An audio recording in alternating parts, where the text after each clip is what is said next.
Il y a vraiment des poissons d'avril qui font pas rire. Cette semaine, la société F-Secure a fait trembler le monde entier en annonçant que 9 millions d'ordi avaient succombé au virus Confinker, un génocide virtuel dont la propagation empirique allait atteindre son paroxysme à la date du 1er avril, selon les experts hardware. Un poisson pourri qui a fait paniquer Microsoft. La chasse aux pirates est donc lancée, avec 250 000 $ à la clé. Et il y a urgence. Le virus Confinker est un ver qui infiltre Windows et sommeille jusqu'à son activation, transformant l'ordi en zombie, répondant aux ordres d'un foutu geek qui serait capable de balancer la fin de Lost. Et ça, mais alors ça vraiment, ça serait pas cool du tout, hein. Une menace à prendre très au sérieux, car s'il est établi que le virus a infecté des réseaux gouvernementaux avant la mise à jour de Microsoft, le pirate pourrait déclencher une nouvelle guerre froide. Pire que dans Die Hard 4, et là ce serait...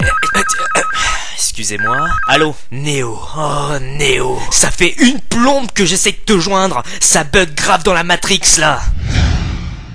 Et hop, c'en est fini des patrons voyous, les stock options et autres bonus donnés à des patrons sans scrupules, c'est terminé. Enfin, pas vraiment, mais c'est pas faute d'essayer, hein. François Fillon a présenté cette semaine un décret qui encadre les rémunérations des entreprises aidées par l'État, et ce, jusqu'à fin 2010. En réalité, la mesure ne concerne qu'une poignée de patrons qui ont déjà renoncé à leurs bonus et autres stock options pour cette année. Et dans le secteur privé, Laurence Parisot n'a encore rien proposé. Mais Nico, lui, il a déjà tout programmé. Si aucune proposition n'est faite à l'automne, il a promis qu'il s'en occuperait. Décidément, c'est vraiment un président qui tient ses promesses. Non mais c'est vrai quoi, c'est pas les ouvriers de Gandrange qui me contrediront quoi, hein?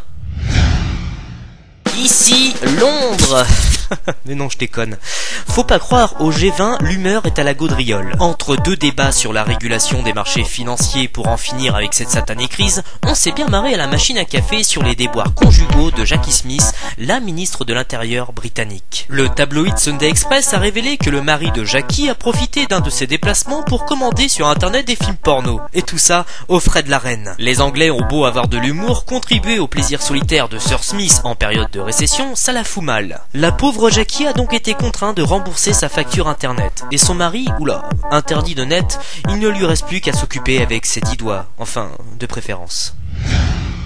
On s'en doutait, mais maintenant c'est certain, Jacques Séguéla a bien raté sa vie. Eh oui, Jacques a menti. En vérité, il n'avait pas de Rolex. Pris de remords, il s'en est acheté une pour en faire don lors d'une vente aux enchères caritatives. C'est beau. Eh oui, sacré Jacques, tu ne changeras donc jamais. Quel sacré coup de com'. La semaine prochaine, Jacques Séguéla se chargera de la nouvelle campagne publicitaire de Ray-Ban.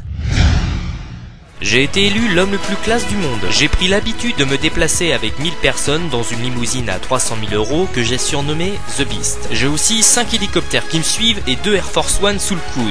Je suis Barack Obama en visite à Londres pour le G20. Car lui seul le peut. La classe, on l'a pas. Qu'est-ce qu'on fait? On reste assis, on bouge pas, qu'est-ce qu'on fait? Je me suis dit non, bon, je me lève et je m'en vais.